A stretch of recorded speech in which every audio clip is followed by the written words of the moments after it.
ही काळी आई धनधान्य देई, ही काळी आई धनधान्य देई, जोडते मनाची नाती आमची माती, आमची माणसं, आमची माती, आमची माणसं, आमची माती, आमची माणसं, आमची माती, आमची माणसं, आमची माती, आमची माणसं.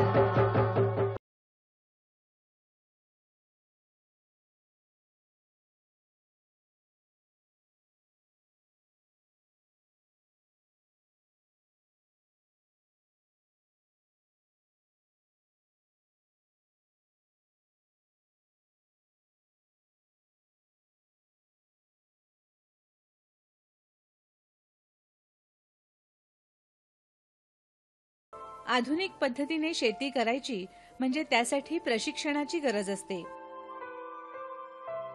कृषी विज्ञान केंद्र बाभळेश्वर इथं असं संरक्षित शेतीचं पॉलीहाऊस मधील प्रशिक्षण देण्यात येतं. गेल्या 4 वर्षापासून आम्ही वेगवेगळ्या विषयांवर शेतकऱ्यांना मार्गदर्शन देण्याच्या दृष्टीने आणि त्यांना कौशल्य प्राप्त होण्याच्या दृष्टीने आम्ही वेगवेगळ्या स्वरूपाचे प्रशिक्षण कार्यक्रम आयोजित करत आहोत.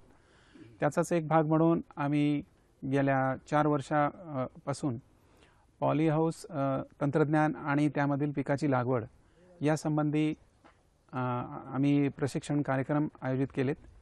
आज तागायत आम्ही साधारणपणे 16 प्रशिक्षण कार्यक्रम या संरक्षित शेती या विषयाशी निगडीत असलेले जे काही प्रशिक्षण आहेत हे शेतकऱ्यांसाठी आणि ग्रामीण युवकांसाठी आम्ही आयोजित केलेले आहेत. त्याच्या अंतर्गत 550 पेक्षा जास्त शेतकरी आणि ग्रामीण युवकांना संरक्षित शेतीशी निगडीत असलेले हे जे पॉलीहाऊस आणि शेडेड हाऊस मधील जे पीक उत्पादन तंत्र आहे याविषयीचं मार्गदर्शन आणि प्रशिक्षण देण्याचं काम या प्रशिक्षणाच्या माध्यमातून आम्ही केलेलं आहे. प्रत्यक्ष कामाचा अनुभव घेण्यासाठी 1 दिवसाच्या सहलीचं आयोजनही या प्रशिक्षण शिबिरात केलं जातं. पॉलीहाऊसचं महत्त्व, पॉलीहाऊस उभारणी किंवा संरक्षित शेतीचं महत्त्व आणि त्याच्यामधील जे पॉलीहाऊस आणि शेडनेट हाऊसेस यांची उभारणी, त्यांची तांत्रिक उपकरणांची गरज, त्याच्यानंतर त्याच्यामध्ये पिकाची निवड आणि पिकांची लागवड तंत्र या सगळ्या मुद्द्यांवर आम्ही त्याच्यामध्ये माहिती देतो.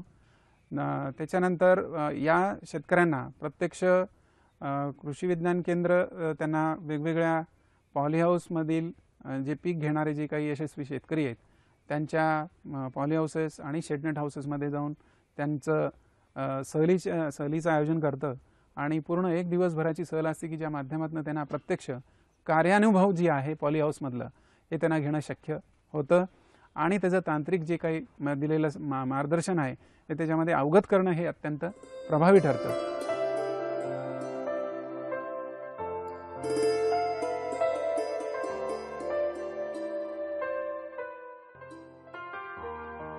एकमेका सहाय्य करू या उक्तीप्रमाणे अहमदनगर जिल्ह्यातील राहाता तालुक्यातील पिंपरी लोकई आणि गोगलगाव येथील 7 शेतकऱ्यांनी गटाच्या माध्यमातून पॉलीहाऊसमधील हायटेक शेती केली.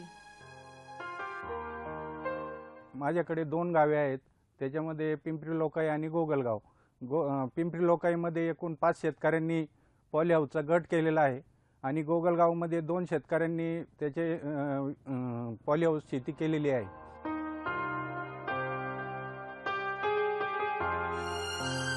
मला एकूण जमीन 15 एकर. 15 एकरापैकी 30 गुंठे या क्षेत्रावर पॉलीहाऊस करण्याचं आम्ही ठरवलं.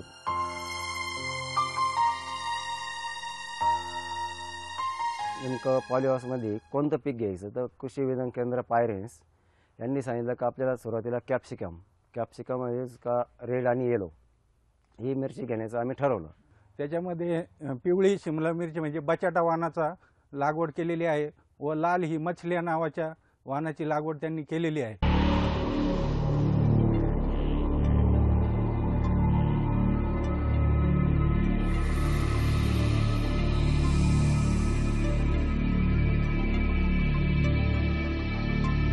सुभाष गडगे पाटील यांनी आपल्या 30 गुंठ्याच्या क्षेत्रावर पॉलीहाऊस उभारून रंगीत ढोबळी मिरचीचं उत्पादन घेतलं.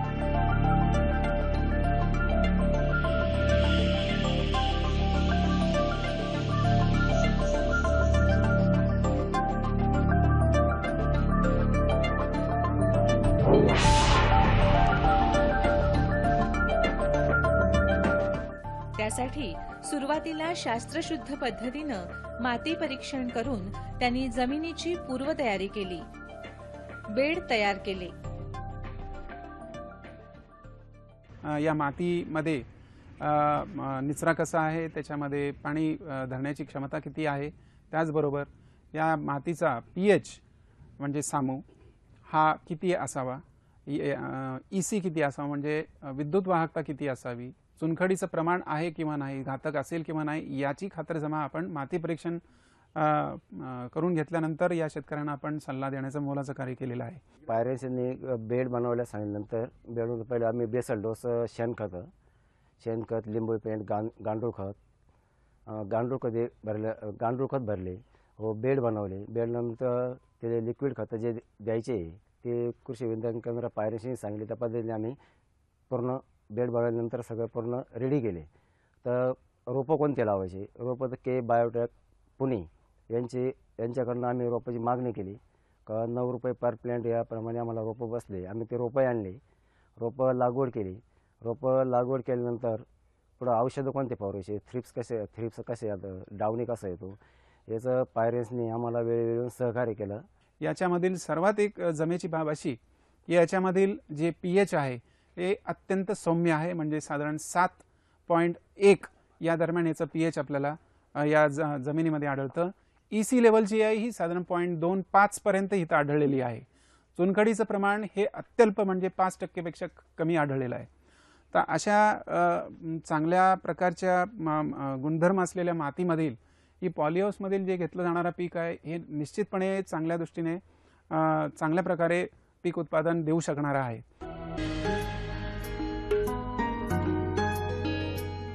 रोपांची लागवड करण्याआधी बेड तयार करताना शिफारशीनुसार योग्य खतांचा वापर करणं गरजेचं असतं. हे शिफारसीनुसार आपण साधारणपणे जे काही नत्र, स्फुरद, पालाश या स्वरूपामध्ये आपल्याकडे खते असावी. त्याच्यामध्ये युरिया, सुपरफॉस्फेट आणि म्युरेट ऑफ पोटॅश याचा आपण वापर सुरुवातीला करायचा आहे. आणि त्याचं जी काही शिफारस केलेली जी मात्रा असेल, 10 गुंठे असेल किंवा जे काही लागवड क्षेत्र असेल पॉलीहाऊसचं, त्यानुसार आपल्याला त्याच्यामध्ये त्याचा वापर करून त्याची भर आपल्याला निरनिराळ्या प्रकारची जे काही सेंद्रिय खतं आपल्याकडे आहेत त्याचा देखील याच टप्प्यामध्ये वापर करायचा आहे. आता याच्यामध्ये आपण निंबोळी पेंट ही साधारणपणे आपल्याला 2 टनापर्यंत आपल्याला वापर करायची आहे. साधारण एकरी 2 टन याप्रमाणे त्याची शिफारस आहे. तर किमान 500 किलोपर्यंत आपल्याला 10 गुंठ्याला तरी आपला वापर झाला पाहिजे. त्याचप्रमाणे साधारण 4 टन एकरी गांडूळ खताचा वापर आहे. तर याच्यामध्ये 1 टन गांडूळ खताचा वापर हे आपण त्या रासायनिक खताच्या बेसल डोसबरोबर आपल्याला मिक्स करून देणं हे गरजेचं आहे. माती परीक्षण अहवालानुसार नगर जिल्ह्याच्या मातीत सूक्ष्म अन्नद्रव्यांची कमतरता दिसून आली.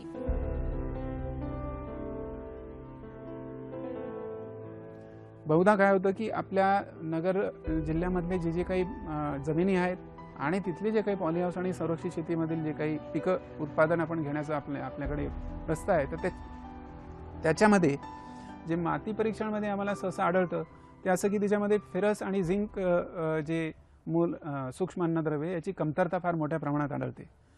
आता वेगवेगळ्या कारणास्तव त्याची कमतरता आहे. हे असताना देखील सुरुवातीला मात्र हे जर आपण पृथक्करणावर आपण मिळवलेलं असेल तर त्याच्यामध्ये फेरस आणि झिंक सल्फेट त्याचबरोबर गंधक याचाही वापर आपण अवश्य करावा. त्याच्यामध्ये सुरुवातीला आपण गंधक 10 किलो प्रति एकरी, 20 kilo magnesium sulphate, ferrous sulphate 10 kilo आणि 5 किलो झिंक सल्फेट हे शेणखतामध्ये कालवून 4 दिवस मुरवून आणि नंतर आपल्याला या पॉलीहाऊस क्षेत्रामध्ये आपल्याला त्या बेड भरताना किंवा बेड भरण्याच्या अगोदर आपण ह्याच्यामध्ये मातीमध्ये मिसळायचं आहे आणि त्याच्यानंतर आपण बेड बांधायचे.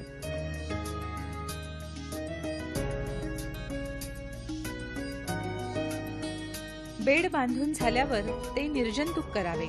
हे निर्जंतुकीकरण आपल्याला हायड्रोजन पेरॉक्साईड 50% जे उपलब्ध आहे हे 10 गुंठ्यासाठी साधारण 30 ते 35 लिटर हे 400 लिटर पाण्यामध्ये मिसळून आपल्याला ड्रेंचिंग करायची आहे. हायड्रोजन पेरॉक्साईडचा वापर असा की वापरण्याला अत्यंत सोपा, त्याला कुठल्याही प्रकारच्या जसं फॉर्मॅलिन हे जे धुरीकरणासाठी आपण वापरतो त्याच्यापेक्षा वापरायला सोपं, कारण त्याला कुठल्याही स्वरूपाच्या कव्हर टाकण्याची गरज पडत नाही. बेड बनवल्यानंतर आम्ही H2O2 हायड्रोजन पेरॉक्साईडचा पूर्ण स्प्रे घेऊन निर्जंतुकीकरण करून घेतलं. निर्जंतुकीकरणासाठी हायड्रोजन पेरॉक्साईड जर आपण निर्जंतुकीकरण केलं तर आज जर निर्जंतुकीकरण केलेलं असेल लगेच दुसऱ्या दिवशी आपल्याला त्याची रोपाची लागवड करणं अत्यंत सुकर होऊन जातं. तर अशा स्वरूपाचं आपण लागवडीच्या दरम्यान आपले बेड जे आहे निर्जंतुकीकरण करणं अत्यंत फायद्याचं ठरेल. जमीन मशागतीचं सर्व वेळापत्रक सांभाळून गडगे पाटील यांनी रंगीत ढोबळी मिरचीची रोपं विकत आणली. निर्जंतुकीकरण केल्यानंतर तिसऱ्या दिवशी रोप लागवड चालू केली. ड्रीपद्वारे पाण्याची व्यवस्था केली. नगर जिल्ह्यातला आमचा काही भाग असा आहे की दुष्काळी व बरेच दिवसापासून पाऊस कमी प्रमाणात होतो. याकरता आम्ही शेततळी बनवली व शेततळी पावसाच्या पाण्यावर 25-30 ते 50% भरवलेले व शेततळी बनल्यानंतर मग पॉलीहाऊस तयार केले. तर ड्रीप वाटे पाणी देण्यासाठी आम्ही शेततळीतील पाण्याचा वापर करतो. ड्रीप वाटे देणारे लिक्विड खत आहे व मिरचीकरता लागणारे ते दर 2 दिवसाच्या या प्रमाणात आम्ही मिरचीला लिक्विड खतं ड्रीप वाटे देतो आहे व पाणी दररोज आम्हाला 10 ते 15 मिनटं या प्रमाणात मिरचीला पाणी लागतं.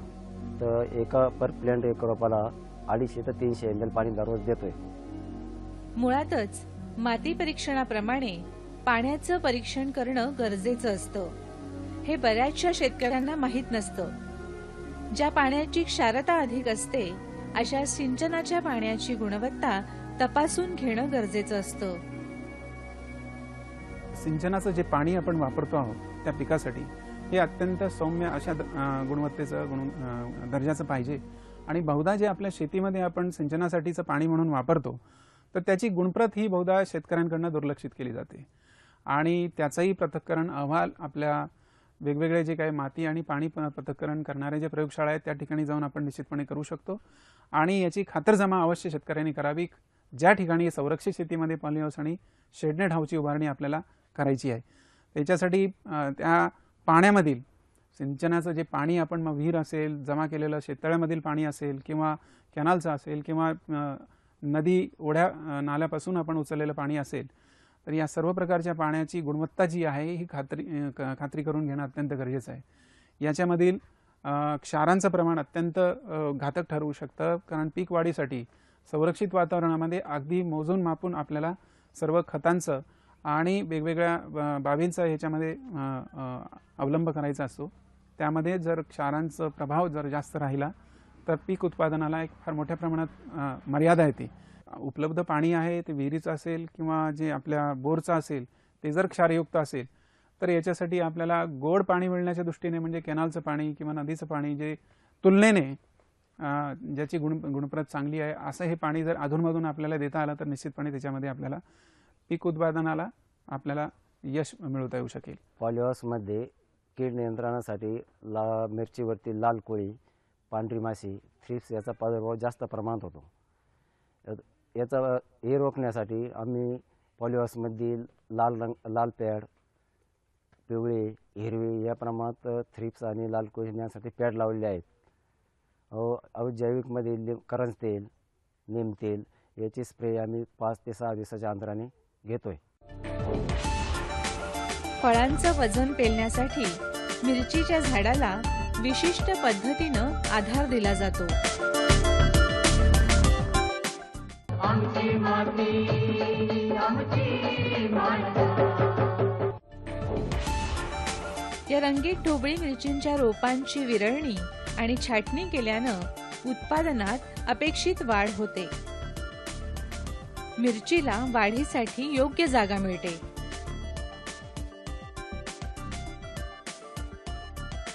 एकवीस ते 22 दिवसाच्या अंतराने मिरचीला जे खाली फळं सेटिंग झाले त्यापैकी त्याची आम्ही थिनिंग करतो व 4 पेरे फुटतात. 4 पेरेपैकी 2 पेरे कट केलेले, 2 पेरे कट केले. त्यापैकी जे मध्ये 4 पेरेच्या मध्ये जी मिरची लागलेली आहे बारीक छोटे असे फुलं ते काढून टाकले.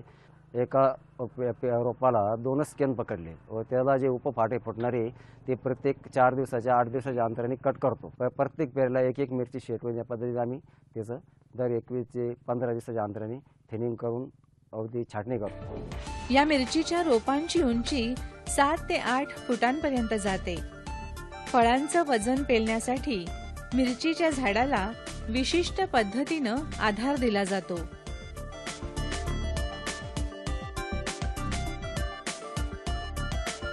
अर्धनियंत्रित पॉलीहाऊसमध्ये वातावरण नियंत्रण हा सगळ्यात महत्त्वाचा आणि संवेदनशील मुद्दा आहे. गडगे पाटील यांनी आपल्या पॉलीहाऊसमध्ये आर्द्रता मापक संयंत्र बसवला आहे. सर्वात पहिलं म्हणजे की आपल्या पॉलीहाऊसमधील जे तापमान आणि आर्द्रता हे अत्यंत 2 महत्त्वाचे घटक आहे. याविषयी जागरूक राहिलं पाहिजे आणि त्याच्यासाठी आर्द्रता मापक आणि तापमान मापक हे जे संयंत्र जर आपल्याकडे असतील तर त्याचा आपण अवश्य या पॉलीहाऊस च्या लागवडीमध्ये आपण त्याची उभारणी करावी, इन्स्टॉलेशन करावं. आणि राष्ट्रीय फलोत्पादन अभियानांतर्गत जे काही आपण पॉलीहाऊस उभारणी करणार आहोत तर त्याच्यामध्ये जे काही अनुदान दिलं जातं आहे त्या अनुदानाच्या खर्चाच्या बाबींमध्ये सुद्धा हे जे काही वेगवेगळे घटक आहेत त्याचा समावेश केलेला आहे. मग त्याच्यामध्ये तापमान आणि आर्द्रता मापक संयंत्र असतील किंवा पाणी देण्यासाठीचं टेन्शिओमीटर असेल किंवा त्याच्यासाठी तुम्हाला फॉगर सिस्टम जर लावायची असेल तर या सगळ्या बाबींचा या प्रकल्प अहवालामध्ये या खर्चाच्या बाबीमध्ये त्याचा समावेश झालेला आहे. आपल्याला तापमानामधील झालेली वाढ किती झालेली आहे किंवा आर्द्रता वाढली आहे किंवा कमी झालेली आहे याचा आपल्याला अंदाज बांधता येणार आहे. हे आपल्या सर्वांना सर्वश्रुत आहे की त्याच्यामध्ये तापमान जर अचानकपणे वाढलं असेल तर त्याच्यामध्ये निश्चितपणे वेगवेगळ्या प्रकारचे रस शोषणाऱ्या किडींचा प्रादुर्भाव होतो. तापमान जर सौम्य असेल आणि आर्द्रता वाढलेली असेल तर निश्चितपणे वेगवेगळ्या प्रकारच्या रोगांचा प्रादुर्भाव तिथे जास्त होतो.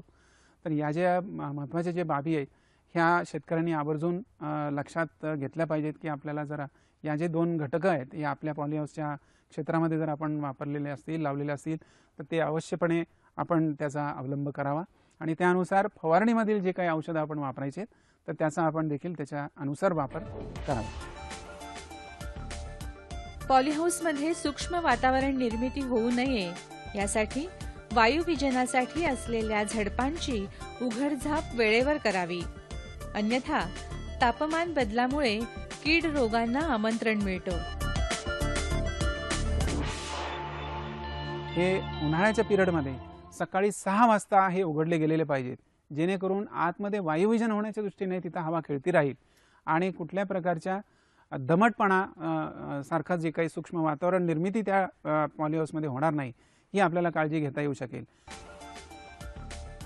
फॉगर सिस्टममुळे तापमान नियंत्रित करणं सोपं होतं.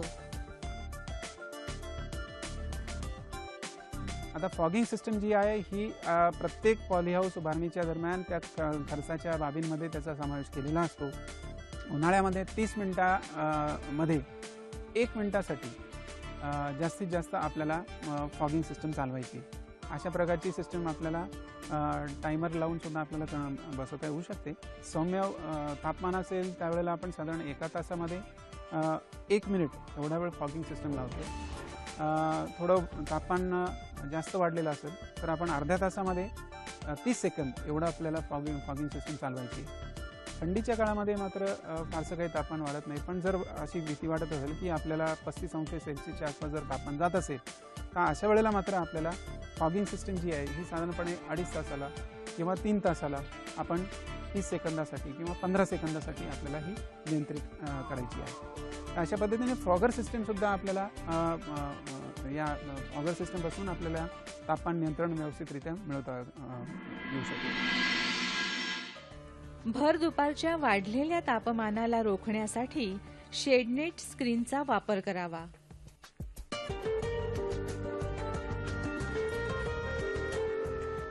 छताच्या खाली जी आपण ह्याची 50% शेडनेट स्क्रीन लावलेली आहे, ती खास करून जास्त झालेल्या तापमानाला रोखण्यासाठी म्हणून त्याचा आपण वापर केवळ 12 ते 3 दुपारी 12 ते 3 या दरम्यान आपल्याला त्या शेडनेट स्क्रीनचा आपल्याला वापर करायचा, म्हणजे पसरवायची आहे पूर्ण आपल्या लागवड क्षेत्राच्या वर.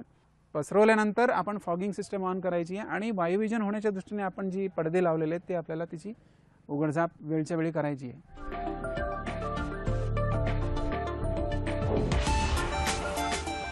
हे सर्व शक्य झालं कृषी विज्ञान केंद्राच्या मार्गदर्शनानं आणि योग्य आधुनिक तंत्रज्ञानानं. आमची माती आमची माणसं, आमची माती आमची माणसं.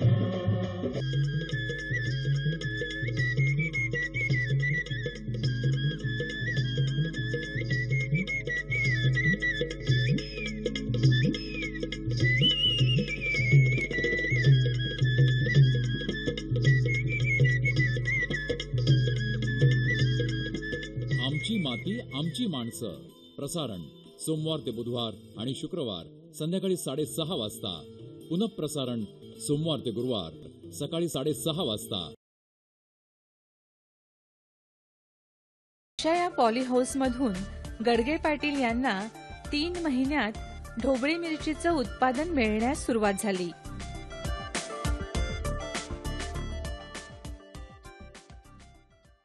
तीन महिन्यानंतर चालल्यानंतर तर पहिल्या सुरुवातीला का आठवड्याला 1 टन माल माझ्या 30 गुंठ्यात निघायला लागला. दुसरे 4 लोक गावातले जे आमचे ग्रुपमधले त्यांचा 200-300 किलो माल निघायला लागला. आम्ही आठवड्यातून 2 वेळेस माल मुंबई मार्केटला गाडी घेतली, एक पिकअप मुंबई मार्केटला पोहोच करतो. तर 1 महिन्याच्या पिरियडनंतर तर आता सरासरी दिसाड 700 ते 800 किलो माल माझ्या पॉलिहाऊसमध्ये दररोज निघतोय. पॉलीहाऊस उभारणी आणि व्यवस्थापन यासाठी भांडवली खर्च अधिक असतो.